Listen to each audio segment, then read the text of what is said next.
Welcome to another edition of Millennials Are Killing Capitalism Live. It's great to be with you this morning. Please take a moment, like the video, subscribe to the channel if you have not already, share it with your friends, and you can support us on Patreon if you like as well. Also, just a note: we're going to be talking about a zine, really a series of zines, but the first one that came out, and so there's a link where you can download that in the show description as well, and you can even look at it as we're kind of talking along because I'm sure we'll go through some components of it. I'll make sure to share my screen at some point and share some of the images as well. So I'm really honored and excited to have this discussion. James Kilgore is somebody that I've known for a number of years, and there's kind of actually a funny story of how, like, initially I knew him just within the kind of prison abolition, mass incarceration, author space, and wrote some articles that I read that I appreciated and stuff. And I was reading a terrible book called Days of Rage, which is written by Brian Burrow, and it's kind of like one of these books that's basically it's almost like a counterinsurgency text. Like it's a very the politics of it are totally evacuated, but it covers a bunch of the radical left in the late 60s and early 70s. And I remember, the name Kilgore coming up and thinking, that's an unusual name. I don't know too many people named that. And realizing that the person that was being described in the book was, the person that I had come across in prison circles. So, you know, James Kilgore is a movement veteran, organizer, former political prisoner. As he talks about, he was on the run, or what would you say? He was a fugitive from law enforcement for 27 years, and spent most of that time in Southern Africa, in Zimbabwe and South Africa. He's the author of a bunch of books, including some novels, but also, most topical to this discussion, Understanding Mass Incarceration, A People's Guide to the Key Civil Rights Struggle of Our Time, Understanding E-carceration, Electronic Monitoring, the Surveillance State, and the Future of Mass Incarceration, and more recently, a kind of book called The Warehouse, a visual primer on mass incarceration, which he worked on along with the visual artist Vic Liu, who also is a part of the zine series that we're going to be talking about. So anyway, without further ado, I'm just going to welcome him to the show. And yeah, James, it's great to be with you this morning. Thanks, Jay. It's great to be here. I look forward to the conversation. Absolutely. So international solidarity is something that obviously, is an animating force in your own politics in the 1960s with the Vietnam War and, the anti-colonial movements, and obviously the kind of, the anti-racist struggles of that period.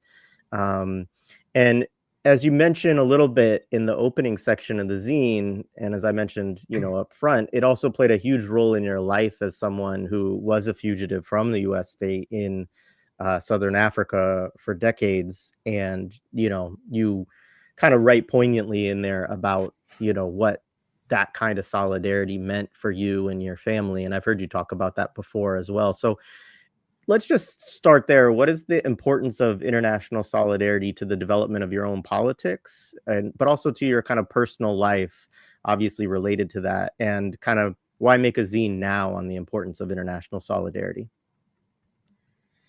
Okay, well, thanks, Jay. I'm probably going to back up a little bit and just do a little bit more kind of personal background about how I ended up being a fugitive in Southern Africa. So until like 1969, 1970, I was a jock. All I cared about was sports, baseball. I mean, I could probably still name the starting lineup for the 1960 Pittsburgh Pirates, who won the World Series. But I went to UC Santa Barbara, and I was agonizing about the prospect of being drafted into the military and being sent to Vietnam. And we had a whole series of uprisings at UC Santa Barbara, one of which culminated in 1970 with the burning down of the Bank of America in the local community.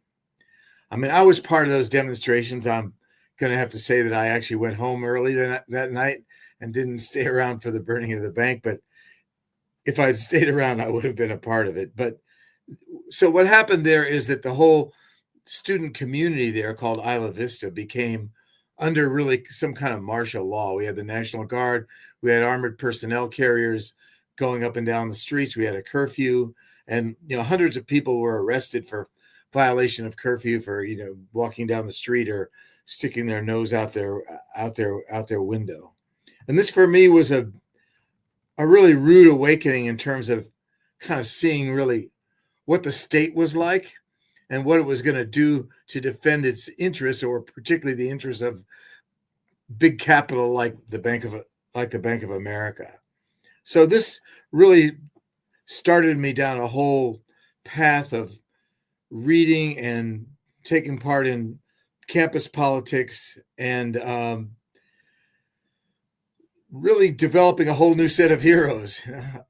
It wasn't Roberto Clemente of the Pittsburgh Pirates anymore, but it was, the Black Panther Party. I see you have General Giap on your bookshelf there, the liberation fighter of Vietnam and so forth. And so I started, participating in the movement. I ended up in Berkeley, California, which was kind of the centerpiece of much movement activity and much movement madness at the same time. And long story short, I ended up becoming involved in what I call small group violence. We blew up police cars. We carried out bank robberies. One of those bank robberies one of the customers ended up being shot to death by one of my comrades. And so there was a lot of reflection and trauma involved. And most of my comrades got arrested in September of 1975. I was fortunate enough not to be on the scene, and I ran.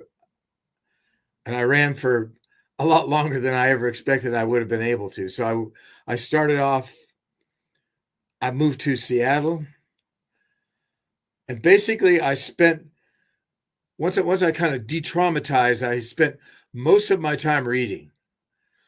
My most valuable possession at that time was a library card, because we didn't have a big network of underground support. We were kind of on our own. I was living at times in Skid Row kind of hotels and stuff.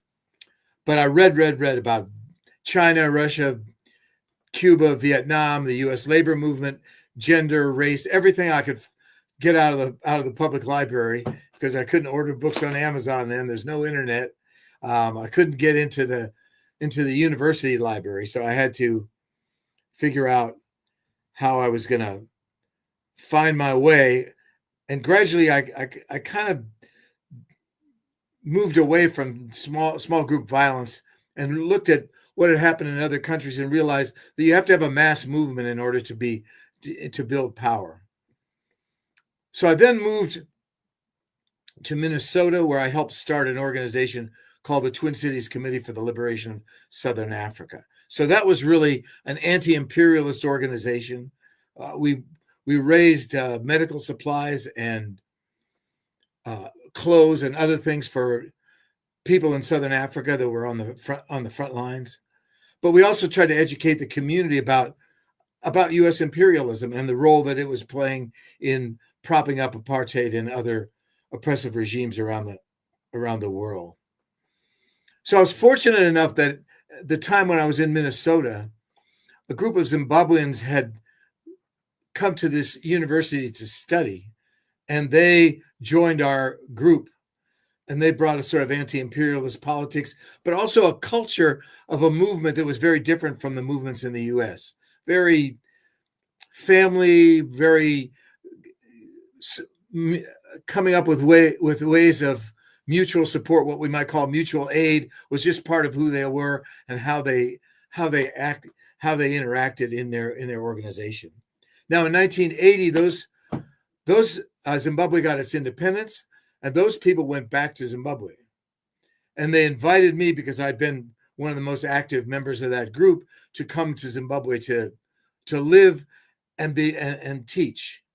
I had a degree. I wasn't a teacher, but in those days, it was easy to manufacture paper, right? Driver's licenses in some states didn't even have pictures on them, so it wasn't too hard to come up with a degree. So, and I could teach. I was good at it, but I didn't have a qualification. So I went to Zimbabwe. Really, I went to Zimbabwe out of political commitment. I was really committed to supporting the development of Zimbabwe as an independent socialist state. But once I got there, I realized, this is not probably too bad a place to hide out from U.S. law enforcement. Once again, there's no internet. They can't find your picture. They can't do facial recognition. They can't do anything to really find you. You're just you are literally off the radar. And so I ended up staying there till 2002. I worked in Zimbabwe. I worked as a school teacher, and then I moved to South Africa in 1991, and worked there mostly in the field of education, doing education for trade unions and for community-based organizations that were engaged in a socialist agenda to overthrow the apartheid state. Thank you so much for sharing all that. Can you talk about when you were captured and the kind of response of the community in South Africa to that? Well,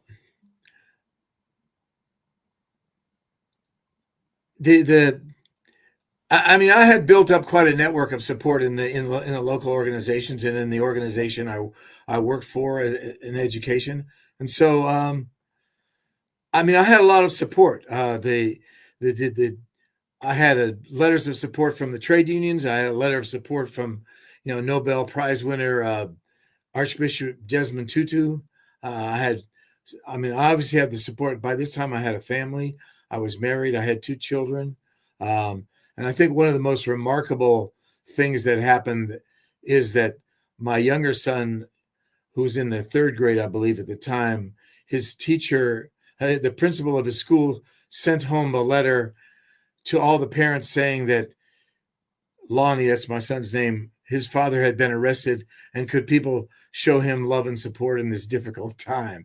Anyway, I sat there and tried to think of any school principal in the U.S. that was going to do that. And that also triggered a very important decision in our family, and that was that while I was incarcerated, they would remain in Southern Africa because we had support. I see you just showed on the screen. That was a flyer that the main newspaper in Cape Town, where I lived at the time, that was an advertising flyer they used to sell papers. So that was put up on like telephone poles and stuff, which is kind of a little bit difficult also to imagine happening in the U.S. Yeah, it's amazing. So I guess let's talk then about the zine a little bit, and maybe to draw those connections. You've talked now about international solidarity, right? And how it influenced you and your politics around it. So you're making this zine now, and you and I've talked a little bit about this, before we're having this conversation, just about kind of why and what the impetus was to create this, thinking about the movements that you're involved with in the United States today, and some of what you see as kind of missing. So why don't you talk a little bit about that and help us understand that the need for this and the importance of international solidarity. Like why does this matter? Why should this matter to folks? Okay, well, we'll do a big fast forward to like 2009. I'm coming out of prison. I've just spent 6.5 years in prisons in California, federal and state. And, South Africa seems kind of far away. I've been able to kind of keep up, but really I've become much more involved in what's happening in the prison system in the United States and the criminal legal system and so forth. And so I really came out really eager to fight mass incarceration, because I felt much better equipped to do that than to try to catch up with 6.5 years of events in Southern Africa. Plus, I mean, I was on parole, so I couldn't really travel. So I came out trying to figure out what can I do to fight this monster mass incarceration. And I was blessed by the local sheriff, who not long after I got out of prison came with a proposal in my county, Champaign County, Illinois, to spend $20 million upgrading the local jail. And I said, hell no, I'm not letting that happen. This is my call to action here. So we formed some study groups. We read the new Jim Crow, which was hot off the presses at the time, and we developed an analysis. And we fought this jail building project of the sheriff for 8 years. At the same time, we came up with alternatives to spending that money on the jail. And one of the alternatives we came up with was to build an organization in the community of formerly incarcerated folks who would become not only support for people coming home, but would become a source of fighting for social justice in the community. So I formed that with a local man who was very eager to do that, also formerly incarcerated, Marlon Mitchell. So we kind of formed this partnership, and we formed an organization called First Followers, which I've been active in ever since. We just celebrated our 10th anniversary over the weekend, and that was pretty powerful. We've also been connected up to other organizations nationally that are involved in the same kind of work. All of Us or None being one of them. That's a network of organizations of people who are formerly incarcerated or fighting for the rights of people with felony convictions and so forth. But gradually, I also felt that the politics of this was becoming narrower and narrower, that we weren't really connecting the dots with what was happening in other parts of the world. And I found myself, I'd go to these gatherings of maybe like 500 people, and nobody's talking about anything happening outside the United States. And obviously this became even more prominent when we had the whole uprisings in the U.S. in support of the liberation of Palestine around Gaza. But even before that, I was kind of triggering back and saying, look, I spent 18 years in Southern Africa, and nobody here talks about any of that. They don't talk about Sudan. They don't talk about the Congo. They don't talk about prisons in El Salvador. We're not really building our analysis, and if anything, it's getting narrower. We're becoming more reformist, spending more time lobbying in legislatures and so forth. So I wanted to back up and figure out, how do we talk about these issues and kind of broaden our politics. So one of the things I had found in prison is that a lot of my dear friends would send me articles and books and so forth about mass incarceration, which I really cherished. But I realized when I tried to share these that most of the guys in the prison, they couldn't read them. They were too dense. They were academic. They weren't really accessible. So I thought, when I get out, I'm going to try to write stuff that's accessible, which I think the books that you mentioned, Understanding Mass Incarceration, and even more so The Warehouse, are made to be accessible, not to be cited in academic journals. But I decided, well, let's take it one step further. Because are people reading books these days? I don't know. A lot of people are surely not. You got a lot of nice books on your shelf, but is that where things are happening? So I thought, well, let me try it. Let me try this. I did a lot of popular education materials in Southern Africa, so this is not a foreign territory to me, but doing it in this form was something different. And I was fortunate enough to bump into Vic Liu, who is a great graphic artist. She actually approached me and said, could we do a visual version of your book? And I said, let's talk. So we did. And we spent about 3.5 years working on this without ever even meeting each other. We did it all over Zoom. But I think it's effective in terms of trying to convey the message around international solidarity in a more accessible way. And I wanted to tap into the experiences of people who had been involved in that work. So I did about interviews with about 39 people that had been involved in those struggles. I think you're on mute. Thank you.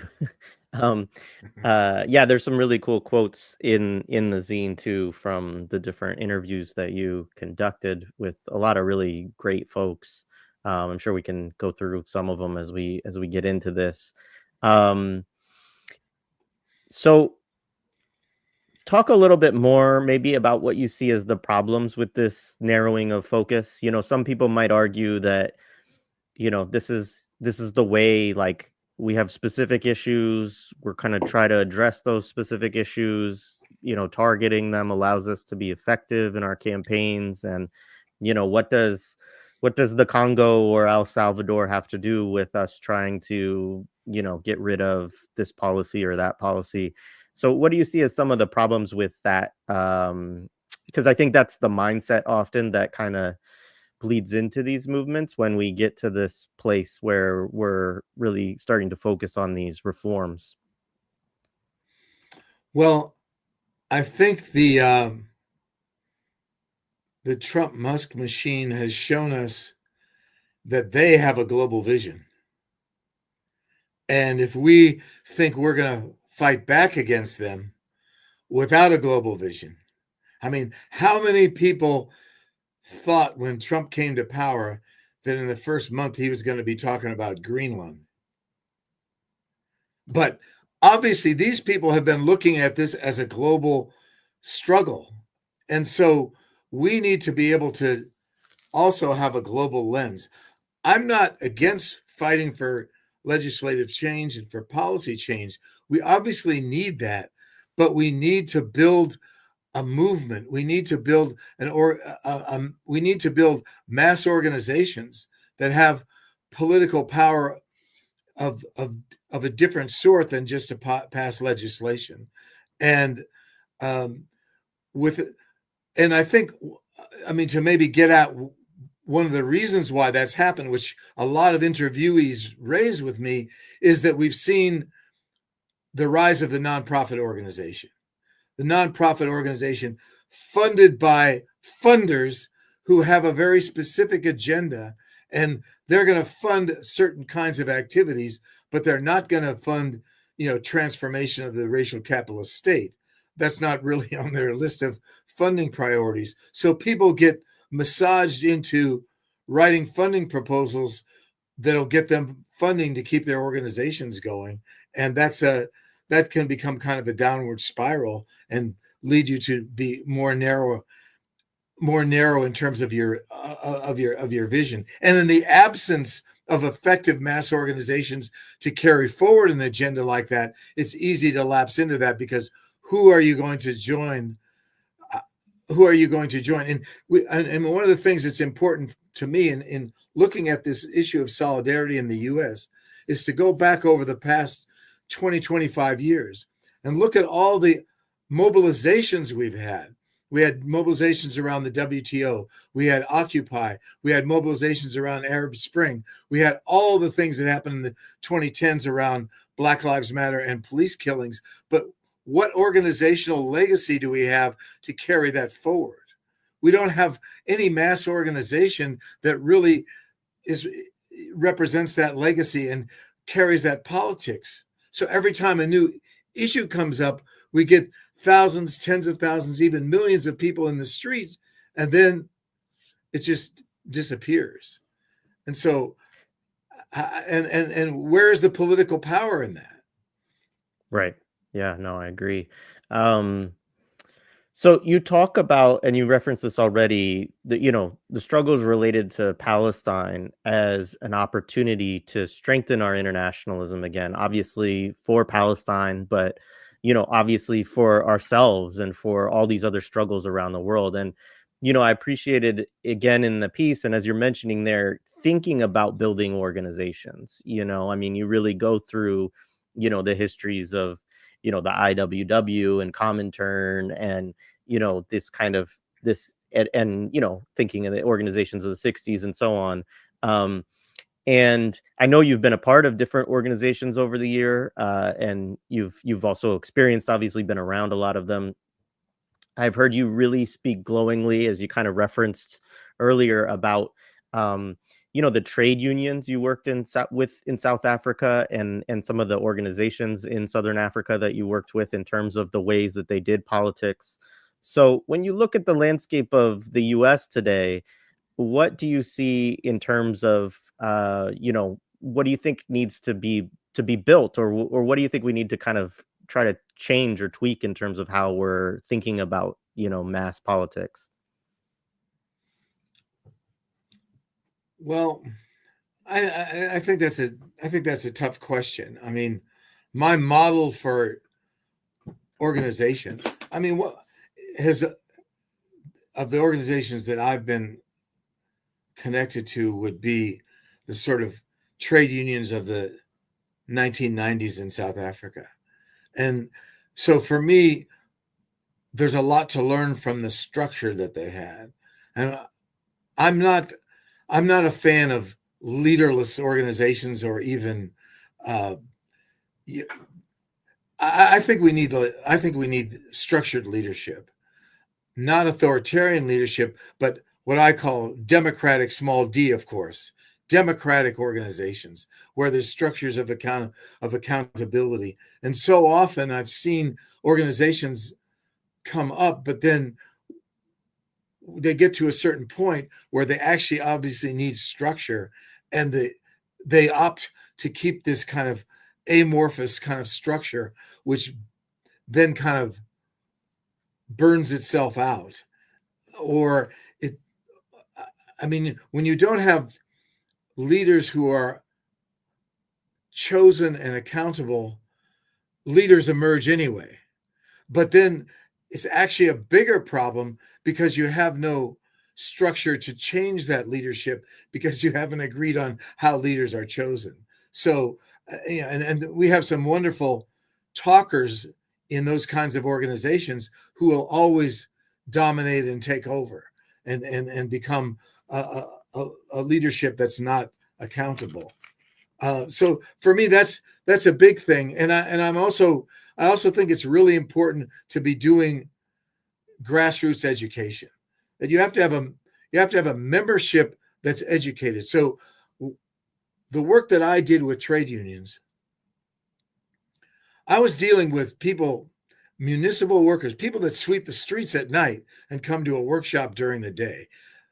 Most of them didn't have a high school diploma. For a lot of them, English was a third, fourth language, right? But we're producing these materials that are readable.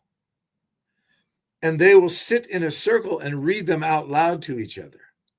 And then they will discuss. So, I mean, I wrote things on, let's say, the World Trade Organization, right?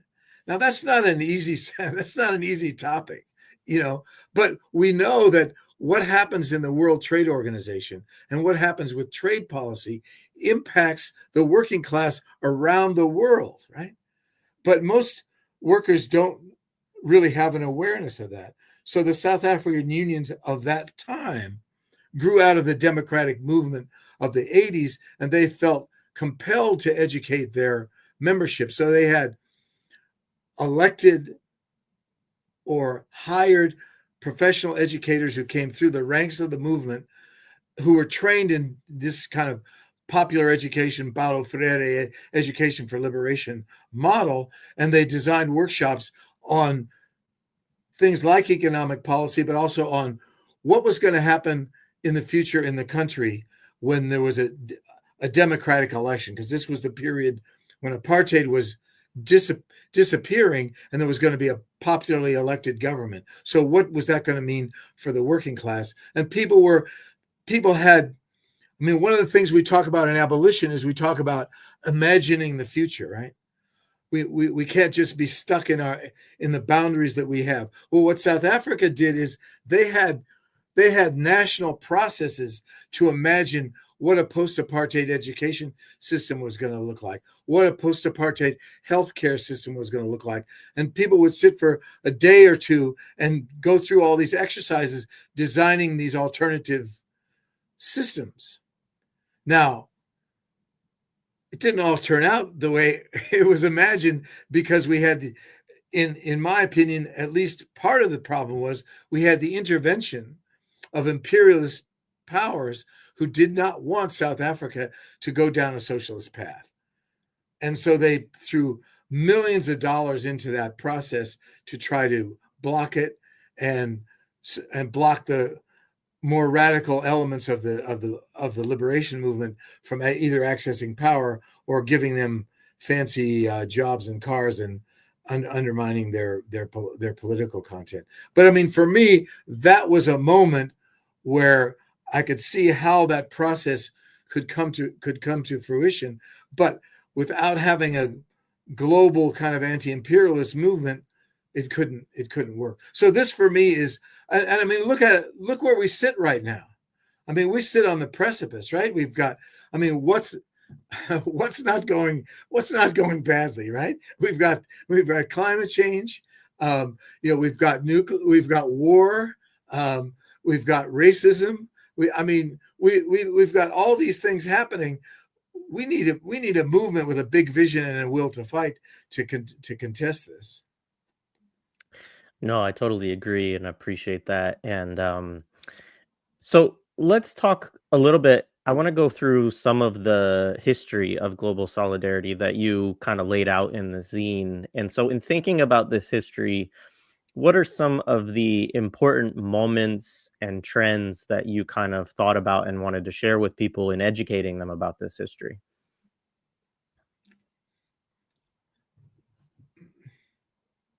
Well, I mean, I guess it's really just about capturing the imagination of people to figure out that we can do this, that it is important, that it's been done in the past, that we've mobilized, but we haven't built organizations. So how do we get to that? Is it through study? I mean, I don't know. I mean, you do the education online all the time with folks. How is study working? How is it playing out? Are we building a core of activist left intellectuals who are able to connect to mass movements and build people, or are we getting people who are able to deliver academic papers in left-wing conferences? I mean, I don't have a total answer to that. I mean, I'm just looking at how it's mobilized in the past. I meet some wonderful activists who are incredibly knowledgeable. I mean, they read a lot more than I do these days, for sure. But how do we take that and make it into a political force? It's a great question, and it's one that I think about a lot because obviously, I mean, you've been a part of, one of our study groups, and um, it's we did Blood in My Eye recently, and you participated in that, and yeah, I mean, it's a mix. I think, I'm always interested in the people who come, because it's a mix of people who are in academia, but I think are, I mean, academia is an interesting space right now because it's also a space that's very much under assault. And you have a lot of folks who are pretty precarious within that system and who are radicalizing themselves, who are also union members often within their own unions and mobilize around different things. Um, and then we do have a lot of people who are a part of organizations as well. But I still agree with you in terms of like, what's missing and how do we how what's the transmission belt between where we are and where we want to be. And I'm constantly trying to figure out, even for this platform, what are we doing? Are we just entertaining? Are we just talking heads? Or is the work that we're doing actually, useful to building something that we need? And I hope it's a little bit of that, but I definitely do see all of the challenges that you see as well and have similar concerns too. And all of us have our limitations, right? In what we can do and contribute. Um, so one of the things that, I do think comes out in your zine, which I think is an important, I mean, it's history, right? So it's like in some ways there's nothing we can do about it other than to just recognize it as history. But uh, you know, the one of the things that I think about is how kind of catastrophic for global solidarity the fall of the Soviet Union was. I mean, I was very young when this happened, but I do still remember it. And obviously a lot of your life and a lot of the period that you know were organizing or in Southern Africa, the Soviet Union was still a part of the picture. And we can kind of put aside, I think, what people's analysis of the Soviet Union and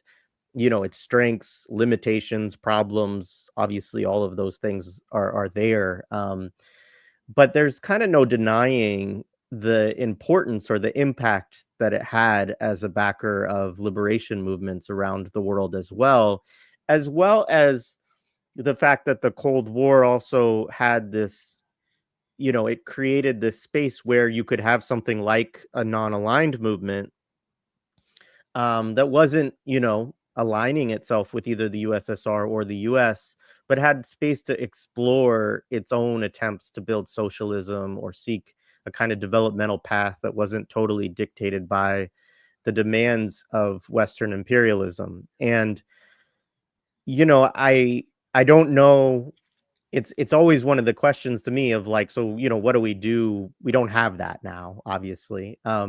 But what are your thoughts about that history? I mean, even the period you're talking about with South Africa, I feel like if the if the Soviet Union doesn't fall kind of right then, maybe there's a different potential path also for South Africa in terms of trying to develop on a more socialistic kind of path. But yeah, I don't know. No, I think that's true. I mean, I'll make a comment on that and then come back to the other issue. But I think it's true. I mean, two things happened in the 90s that were catastrophic for South Africa's liberation. The first is the fall of the Soviet Union, and then the second is the rise of the World Trade Organization in 1994, the exact year of South Africa's first popular election. So those became forces. Those were things that put a drag on the South African Revolution and pushed it to the right. And I mean, I was never a lover of the Soviet Union. I mean, there was a lot of left organizations in the 60s and 70s. Not, I mean, obviously the Communist Party being the most prominent, but other organizations that were also very, very supportive of the Soviet Union internationally. Then we also had a whole realm of organizations that were pro-China. That Right. that came with a sort of Chinese model, and these organizations, and I mean, there was way too many of them. Way too many of them in those days. But nonetheless, for me, particularly the Soviet Union, kept that notion in our mind. Well, this isn't the only way. This isn't the only universe, the one that we live in. There's ways in which society could be organized differently. Now, we might not choose to organize a society in exactly the way the Soviet Union or even the Chinese Communist Party did, but they told us that, well, it doesn't matter because you can still do something that's not your traditional capitalist model. So let's think about what that looks like. So you go back and you'd read some of the history of the Soviet Union, say, and the kind of radical experiments that they had with education in the 20s and 30s before we had the Stalinist purges, and you see these amazingly creative, intellectuals and political leaders who developed all these ideas, and it's just like it was just amazing. And then when you look at the Chinese Revolution and you study the Long March, I mean, what the hell? How do you have that many people marching that far in lockstep, right?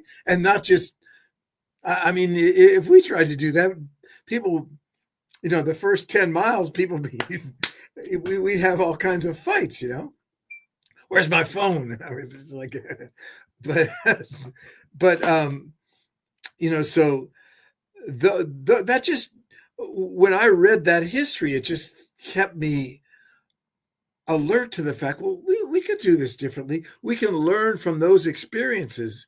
I mean, people used to always say China, Cuba, Vietnam. Those are our three kind of models. And we learn from them and we study them and we figure out what we can draw from them. We try to support their struggles, but at the same time, we try to see what can we draw from their experience. So then, and you had people from the Black Panther Party going to China, going to Cuba. One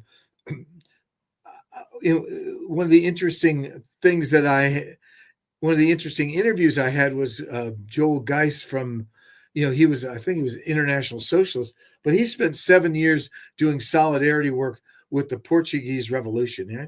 The one that's been almost forgotten, but the overthrowing of the dictatorship by the left-wing military. But I'm just saying, all of these things. I guess it's also not just the Soviet Union, but studying the Soviet Union has you looking at the liberation movements that are fighting like in Mozambique, in Angola, in Nicaragua, in El Salvador. And you're also, the other thing you're looking at them about is, what's their relationship with the Soviet Union? What's their relationship with the U.S.? How do they navigate that territory and keep their own kind of national project moving forward? So all of those things brought a level of complexity and political understanding that we had to grapple with. It's not really there now. And so now, I mean, it's difficult. It's difficult to find people, activists today that are really looking at struggles in other parts of the world. Yeah, I mean, we try here to find that stuff and to, do it as much as we can. I think it is such an important thing, and I think you're pointing to one of the really important aspects of the value of international solidarity, right? Which is that there are people in other parts of the world that are struggling, and their struggles, we can learn from their struggles, we can support their struggles. Sometimes we can offer lessons from our struggles to theirs, right? And so this potential of just the well, and you can also, at times you can create campaigns and coordinate things that support their struggles, right? Which is obviously, you know one of the things I think that, I felt a real sense of shame this week as the bombing really started again in Gaza, and as the US, started bombing Yemen, more intensively, that we've been trying to, mobilize and, do things around Palestine for, I mean, obviously Palestinian activists have been doing this for years, which is why there's a support base to begin with anyway. But um, for Palestine and to try to stop, this genocide, get a ceasefire. And obviously for many of us, it's more than that. We want to see Palestinian liberation. And it's kind of painful, the place that we're at, that it just feels like, and I don't want to be defeatist. I'm always somebody who tries to, like, uphold some optimism and say, we have to keep going, and, look at the situation and think about how you can act within the situation. And that's what I think people should do. But I still can't help just being really frustrated and honestly ashamed of kind of where we at, that, this is what US empire is doing, and this is what they're funding as well. And, how are we making a dent in, that struggle? So, yeah, I mean, Yeah. I think the importance of it should be obvious from that alone.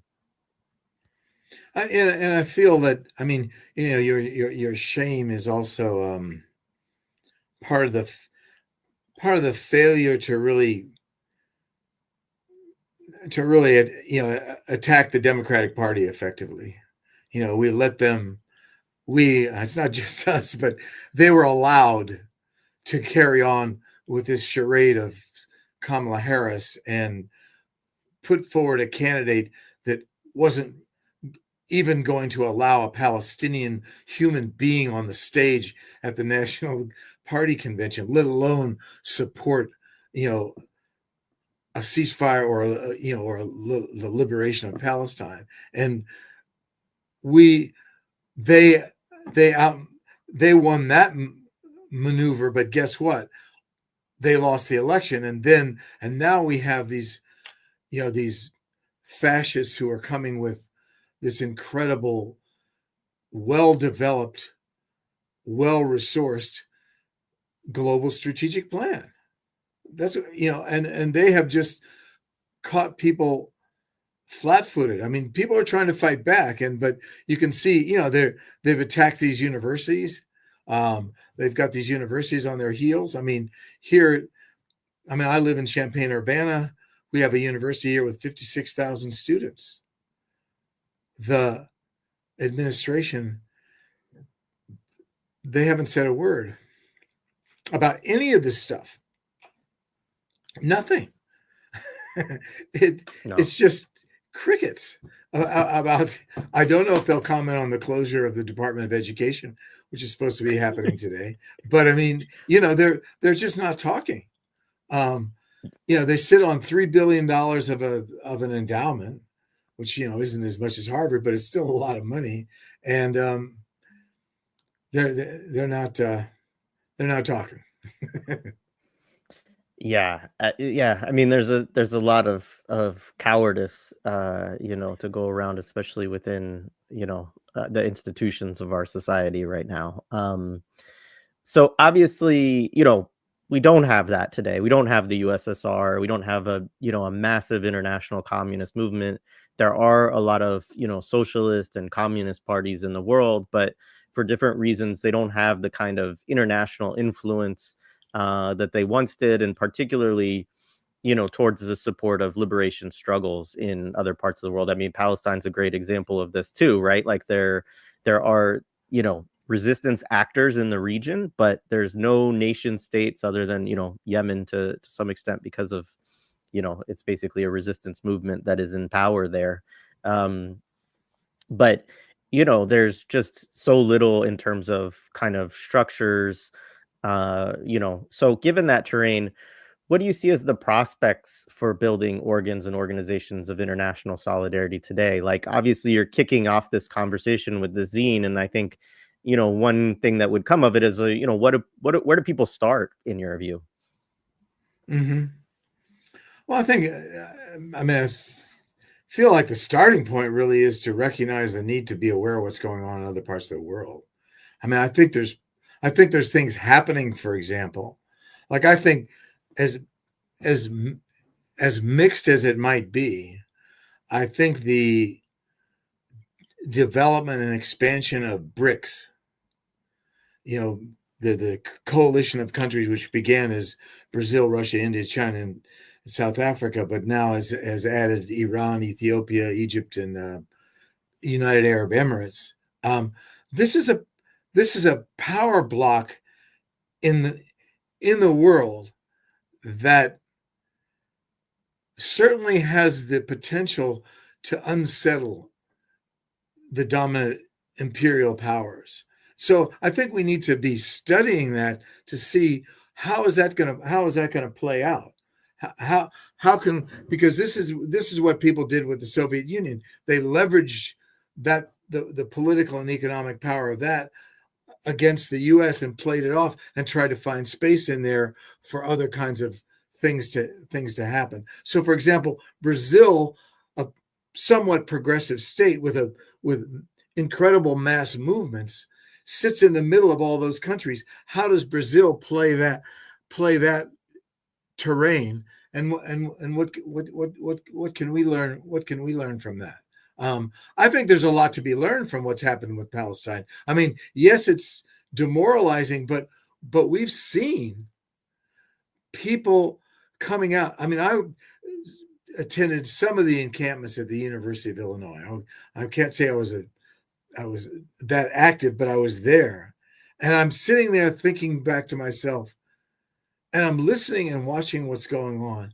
And this is taking me back to UC Santa Barbara, where we used to sit around in circles and talk politics. And these are life-changing events for the people that participate in them. You don't go out and sit in the mud out in front of an administration building for 30 days or however many days you're out there, and then go back to class, wash your hands, and go back to business as usual. Your life is changed by that. And so, I mean, I think some of the people coming out of that are going to be developing, new ideas and new organizations. And I mean, what's been really fascinating about it here, and I think it's been the case in most campuses, is the leadership here is Palestinian. They're driving the agenda. Now, there's a lot of local folks and students that are supporting it, but the leadership here is Palestinian. Well, that's a whole new phenomenon. Taking leadership from people that aren't Americans? How does that look? And people who obviously understand a whole lot more, not only about Palestine, but about the entire world than the typical student at the University of Illinois. So there's a whole kind of dynamic that goes on here, which I think is exciting and interesting and important. That is part of a learning process. I mean, I don't know if it'll turn the DSA into a far left party or what'll happen, but I mean, I think there's possibilities of emerging from that I think we have to be aware of. Yeah, absolutely. I meant to say this earlier because you talked about the UCSB thing, and I was actually at a conference last year in the building where the Bank of America that was burned down is now. It's now a conference room on the campus, and they have a memorial to the burning down of the Bank of America building in it. And I just, this is part of what's so wild about university life is that, they can kind of museumify, these past struggles in which obviously the campus was totally against you all. And then at the same time, when I was there were two Palestine, pro-Palestine encampments. That part of that had to do with the split between the student body and how to do the encampments and so on. But there were two that were going on. And, obviously the university wasn't even really sort of acknowledging their existence. And I think it speaks to something quite interesting about, the dystopia of university life these days, that they can have conversations about what was done on their campuses, maybe even for South African apartheid, but then they're not willing to even have conversations with students usually about like divestment from Israel, BDS and things like that. So but of course, if you go back to the 60s, you're finding the same kind of obstructionism by university administration. And I mean, like you're saying, now they're going to rewrite that history and make it look like, well, yeah, we were with the students and we supported this and that, but it's not the case. Absolutely. Yeah, they're always going to be against it. And I mean, I don't think people today have a very good handle of how like huge and confrontational the student movement in the late 60s and early 70s was. I mean, the number of ROTC buildings that were, burned to the ground in that period and stuff like that. I mean, the scale of it is not really something I think that we can even fathom today. And I think a lot of that has been written out of the history as well. But I mean, one of the big debates, even in the student movement and, at UCSB was, should we engage in violence? Because people were throwing Molotov cocktails. They put up a new bank where a burnt down bank was up. They put up a new bank in like 3 days or something. It's like, I wish they could do that well with housing, but and people were coming back and throwing Molotov cocktails, and there was all kinds of debates about the issue of violence. And then there was strategic debates, which I think once again, we're triggered by the fact that you have these armed liberation struggles happening around the world. People are aware of the history. You've got an armed liberation struggle going against the U.S. government in Vietnam, which is killing 4,000 people a week, 4,000 Vietnamese people a week, but they're still fighting back. So surely that raises questions in people's in movements of, well, is this the way to go? I mean, do we need an armed struggle, an armed liberation army? And I'm not saying that I think that was the way to go, but I am saying that it once again, it's about imagination. What can you consider? How do you really thoroughly look at this, and develop a strategy to respond to it? And that's what I think the narrowing of the issues in movements has done, is we don't really look beyond that. All these so many people that are involved in work around formerly incarcerated folks, all they're doing, they get funding to go lobby for a bill, and the bill may be comprehensive or it may be minuscule.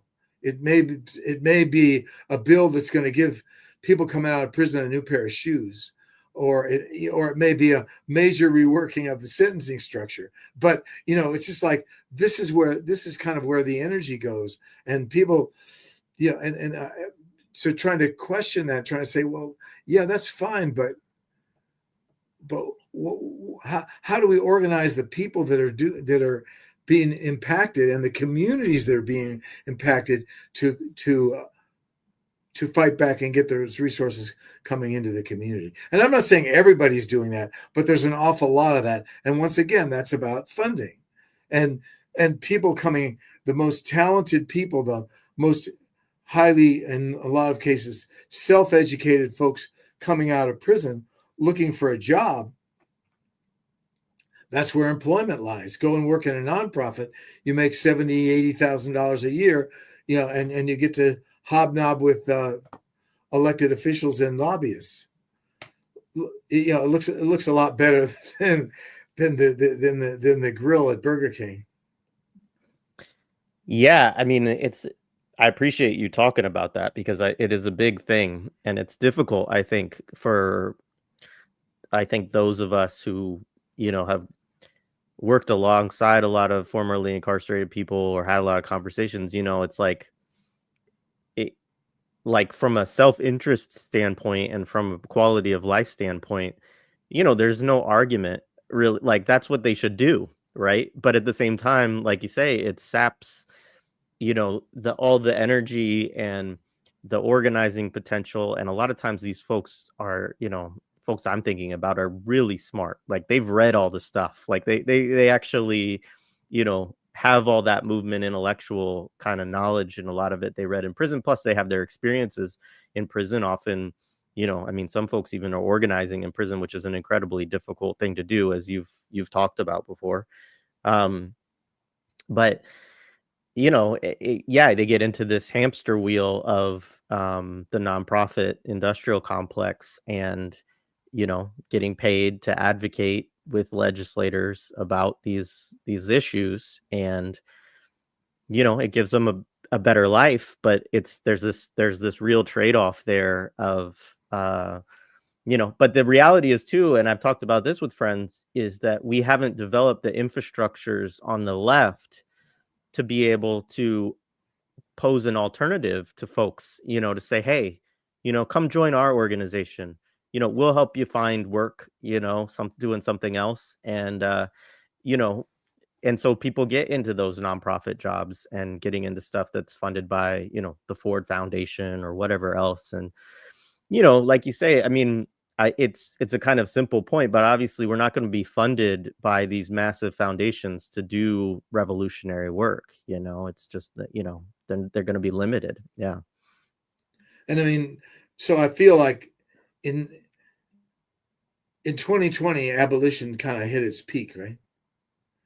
And there was a lot of resources and money flowing. But then what happened at the same time as there's money coming for abolition, there's a lot more money coming for reform, right?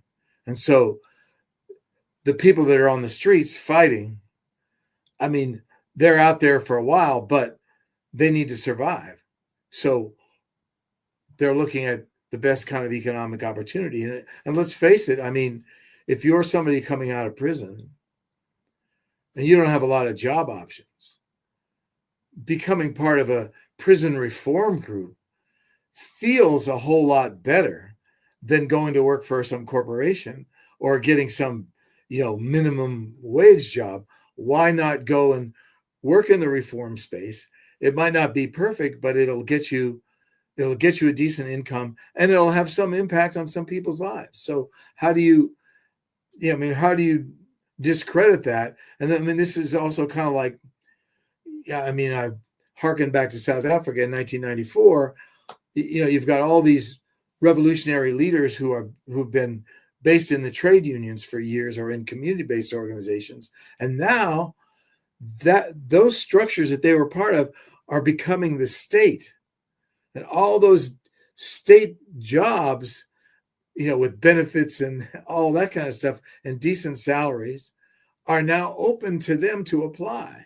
So, and here comes USAID, may it rest in peace. Here comes USAID, having big salary jobs for people to do their work. So there you go. It's part of how the system attracts the best and brightest, so to speak, and makes it difficult for our movements to keep it going. Yeah, I think we're in an interesting moment this way because,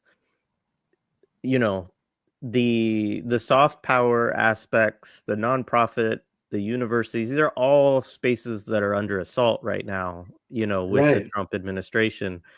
And so you're going to have people who are losing jobs, losing resources in these spaces. And I do think that there is some potential there in terms of, folks being radicalized by this moment, but also, Yeah, being for sure. confronted with economic realities that are new for them because suddenly there's not the resources or the number of jobs in these sectors that have actually, soaked up a lot of the left. It was a discussion I had, with Mark Nicholas the other day, and he was saying, there's a lot of ways to pacify the left, and one of them is to give them university jobs, and he was, of course, poking fun at himself a little bit too, but so anyway, RIP USAID, right?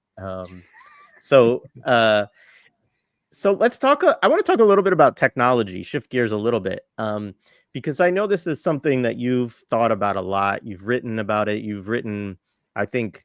There's not a whole lot of writing about incarceration, and as you say, you write these books that are really accessible and trying to bring people into understandings of what this actually is. This is also somewhat of a controversial topic within some of the prison reform spaces because some people are like, oh, well, we should move to more incarceration because it's better than prison and so on. And so you've thought about, from a very critical lens, surveillance technology, carceral technology, and you include in the zine around important struggles, struggles around surveillance and also artificial intelligence, which is something that we're getting a heck of a lot more these days. It's probably in the room with us right now, right? And so Definitely. in your list of struggles, you include that in the list of struggles that are really important from an international perspective today, along with obviously climate change, gender oppression, genocide, systemic oppression, and other things. But just talk a little bit about technology. Obviously, you've seen a huge shift in this in your lifetime from the days when you could create a driver's license without a picture, and that would, be a new form of ID. So, I don't, I guess why include it? What do you think is so important about thinking about this question of technology today? Well, let me just back up to say how I got there, if that's okay. I really started having an interest in technology the day after I got paroled, and they came and put that electronic monitor on my ankle and told me I'd only be allowed to go out of the house Monday through Friday from 6 a.m. to 10 a.m. And I thought to myself, this doesn't feel too much like freedom. But I immediately started asking questions. Okay, who makes the rules for this? Who's making money off of it? But the most important question I was really asking at that time, and this was 2009, is where is this technology going? Because this is just really right after we got the first smartphones. This is early days for the technology that's just commonplace now. But it wasn't too hard to see that this technology was going to go much deeper.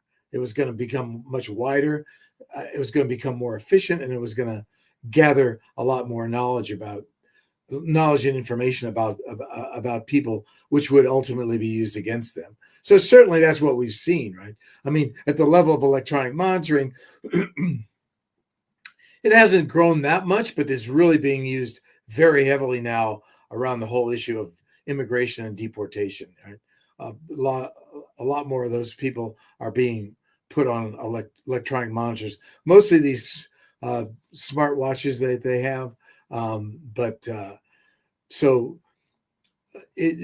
but for me, I mean, all this stuff is about gathering data and developing the technology and the capacity to process that data and figure out what you want to do with it. So on the one hand, we know that we're constantly getting bombarded on our computers and on our phones with ads to sell this, that, and the other thing, which is all generated by where we've been and who we've been with, et cetera, et cetera. All those kind of algorithms, pop up based on all that. So this is all really, it's about control.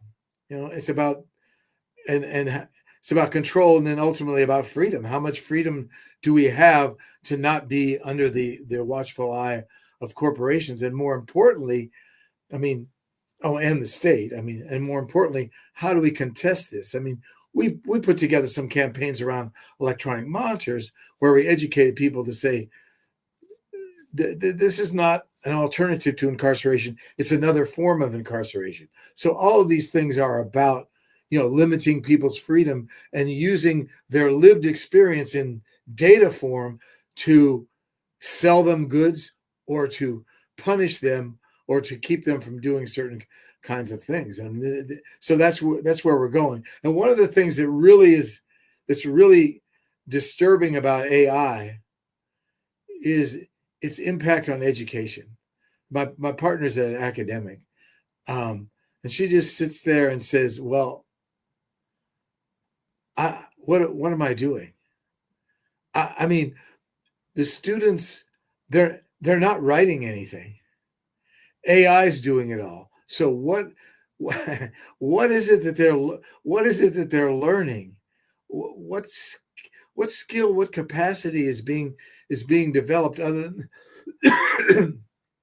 than the ability to generate stuff through artificial intelligence? So what kind of educated population do we generate from this? And when we consider who's controlling that technology, what are we not going to know? So they're certainly not popping out stuff about how bad prisons are in El Salvador or what's happening to the young kids that are mining cobalt in the Democratic Republic of Congo.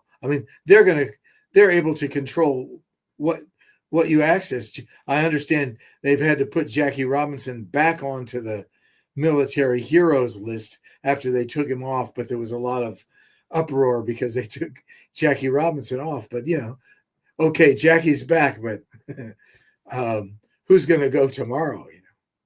So I don't know. This is all a whole new terrain, and we now have a ruling element in the U.S. that's their home base. So yeah, a lot of work to do. I saw an attack the other day this was from Jonathan Greenblatt from the Anti-Defamation League, but it was an attack on Wikipedia, as spreading anti-Semitism being spread through Wikipedia, and of course it's just like, because Wikipedia has pages, right, with like, information about, Hamas or whatever else, right? And so, um, I think that you're right to kind of sound the alarm around the the control of information now, and the desire, I think, to control it further and to limit the access to, and even to just, I mean, one of the things about AI that's, is sometimes it's just wrong too. And I find that, really What do interesting you of, mean? Can't be wrong. well, right, right, exactly. Yeah. I'm gonna do a thing at some point. I'm not gonna do it today, but I'm gonna read to folks on YouTube at some point some of the AI generated pitches we get for this podcast, because they're hilarious. The connections that they try to make, and trying to get us to bring defense contractors and ex-CIA people and all this stuff onto the show because of things that we talk about on the show, and the leaps are could only be made by a computer, because no human being would actually look at like what we do and say, oh, that's they want to talk to this person, but it's anyway, it's interesting. um all right, so let's talk a little bit. You interviewed a lot of folks for this. Do you want to talk a little bit about some of them and maybe some of the things that you know that stood out to you in doing that process of interviewing? I know that there were probably some people who brought up things that challenged your own thinking or weren't something you were thinking about, or weren't expecting. So I'm curious how the interview process went. I think the thing that probably surprised me the most was how many people talked about the way in which nonprofits had undermined international solidarity, and that was really a primary thing for them as compared to living in the age of organizations of the 60s and 70s, where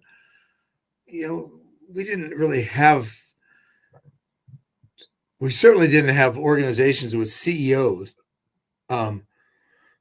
but we didn't even have, we had leaders of organization. I mean, all the time when I was an activist, I was painting houses. I was a fry cook. We all did this. We all did these little side jobs to survive, but our primary work was activism. So that's a whole. But the creation of this whole layer of people, me included, I'm on the payroll of nonprofits, so here I am. But but there was a couple of things that I wanted to read a couple if I can. Yeah, please. So the other thing that really struck me was the way in which healing and love came into people's definitions of international solidarity. So I'm going to read this by Corey Green, who's the head of HALA, which is How Our Lives Link All Together, an organization of really impacted Black and brown folks, primarily based in New York. Corey himself spent 8.5 years in New York prisons, and he's a really, really interesting thinker and activist. So what he said is that we stand on the legacy of the Black liberation movement. There's a need for institutional memory to know how to pull on your lineages to heal. The state and the nonprofit industrial complex have colonized these precious legacies or seriously diluted them. So I thought that was really an amazing way to characterize the importance of history. This is a little bit longer one from Laura Whitehorn, who is a political prisoner. And I think that this was really profound for me. When I asked her, what is it, international solidarity? She says, it's your love that goes into fighting for justice, that extends beyond your own community, beyond your own national borders to others, and that you understand in your gut that no one will be free until everyone is free. and that you could have an economic, a political analysis of how that works. You could look at the similarities between incarceration of women in Palestine and incarceration of women in the United States and draw out all these similarities, but that every time you see one, you are talking about it, and you are talking about it, you feel as if you are talking about your own life. The feeling that you get when you see connections being made is like the joy of falling in love, the joy of winning something. That one, that one really nailed me. That was just like, wow. It's beautiful. I mean, I need to reach out to Laura Whitehorn. One of my favorite episodes that we ever did of this podcast was an interview with her about, a lot of her own history, and she's just an amazing person. Yeah, I have so much respect for her and the work that rap does. I mean, they do really important work. So, I guess the other thing I would say is just that, I guess I was surprised, and maybe I shouldn't have been, but how much people did want to talk about this. That everybody, it wasn't like no one was saying, well, what do you mean? I mean, everyone was saying, oh yeah, we used to do that. We used to do this. And I think people also surfaced some criticisms, like Alfredo Lopez. I don't know if you're familiar with him, but he was a Puerto Rican Socialist Party person. Now but he's been an activist in around radical media stuff with media justice. And he just talked a lot about how, and he said this was never really talked about at the time, how racially segregated the anti-war movement was. That how he loved people like David Dillinger, the white anti-war activist, but that when he went to the Puerto Rican community to try to organize, he had to really organize it separately because they couldn't sync. So there's a lot of that kind of recognition that there was tension in these movements as well, that maybe has been swept under the carpet to some extent. And I think even the way in which the anti-war movement has been characterized, and one of the things that came up in doing this research and then following up on it was the ways in which soldiers themselves, GIs themselves, became very powerful anti-war forces, but how Black GIs in particular had their own kind of way of doing that was very much connected to the what was happening at home in the urban centers when we had uprisings and so forth, that they connected to, because it's their communities, that probably weren't things that necessarily resonated with white GIs. Yeah, that's really interesting. I always think too about that, like an organization like the Black Panthers too, of the fact that you had folks come into it too that had that military background as well. And obviously is all these contradictions, but I think there's a thing today that I think maybe is not as prominent as it was a few years ago, but there was a time when I felt like movements of today wanted nothing to do with somebody if they were a veteran, right? Because they were critical, obviously, of U.S. empire, as we all should be, but you have to have some recognition that some people don't really learn that until they participate in it and experience it firsthand. We all come to our consciousness at different times, and so shutting the door on folks that are part of things that we may object to, right? I think we're losing potentially important solidarities and also just skills and knowledge and things like that too. Well, one of the things I think there's a myth about the way in which soldiers returning from Vietnam were treated by the people in the movement, because I mean, there's all these stories about them being spit on and all this kind of stuff. But I've actually seen, there's actually some people that have done research into this to look around to find, where did this happen? Who did it happen to? And basically, they can't find it. It didn't happen.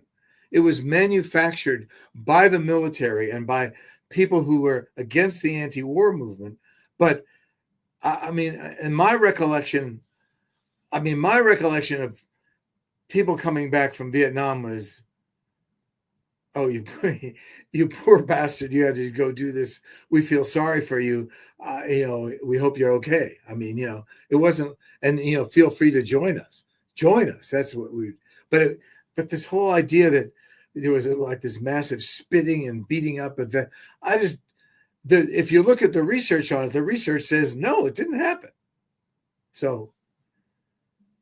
That makes sense. And it makes sense to me that it would be something that the media and, military would manufacture as a narrative to try to, disrupt this flow of, veterans into anti-war movements and so on, to make them dislike each other,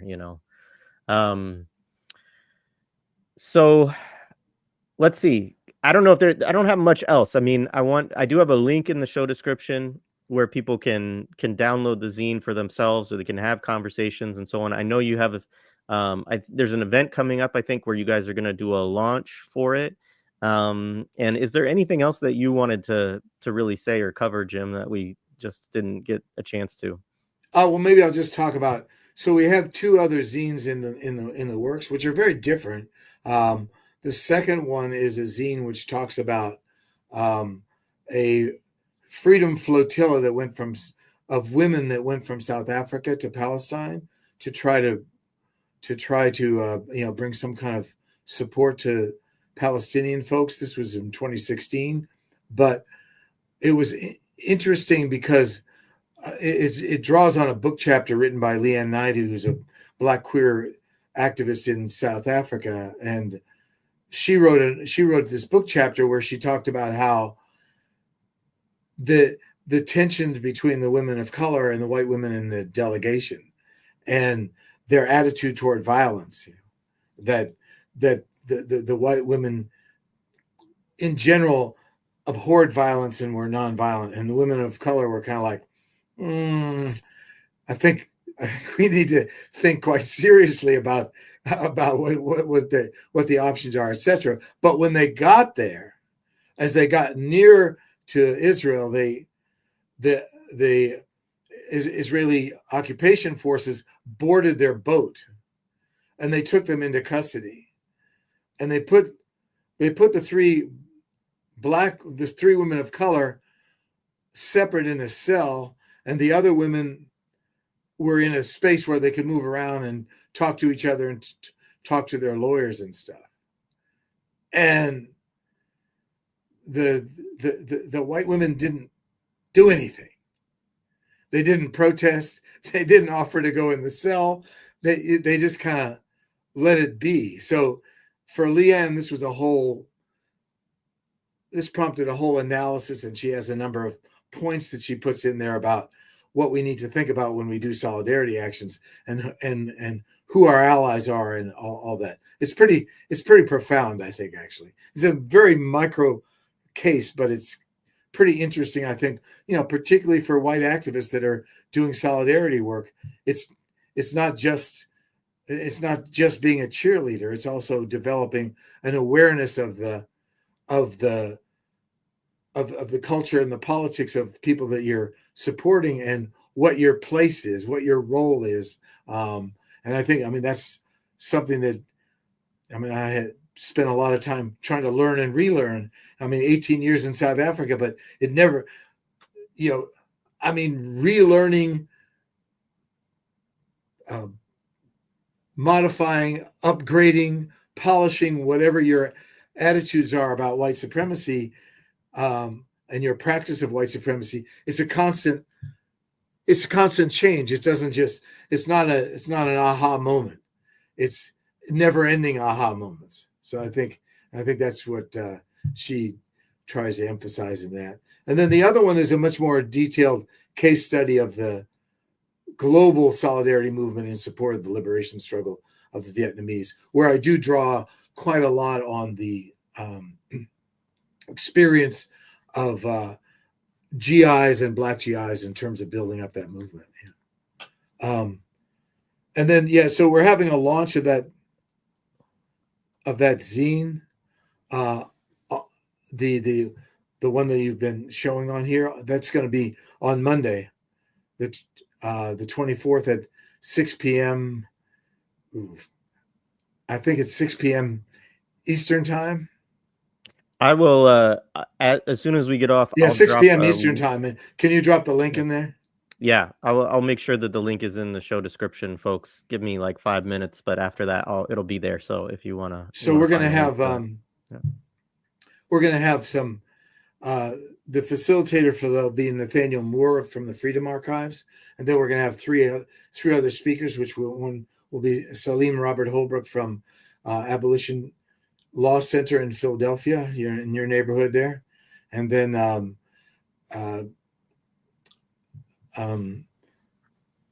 Tony Tullock from the formerly incarcerated, from the Council for Incarcerated and Formerly Incarcerated Women and Girls, and also I've forgotten the other speaker. I'm really sorry. Dawn Harrington, also from the council. So the thing that's unique about the council is they've been one of the few organizations of formerly incarcerated folks that have really worked to build an international network, and so they have and Tony works, well, both Tony and Dawn work in that network, and they've been having international meetings in different parts of the world to build up that solidarity, and really to teach each other about the experiences of being incarcerated and how you fight against incarceration in different parts of the world. So. Right on. Yeah, I will definitely add that to the show description right after we hop off. James, this has been great.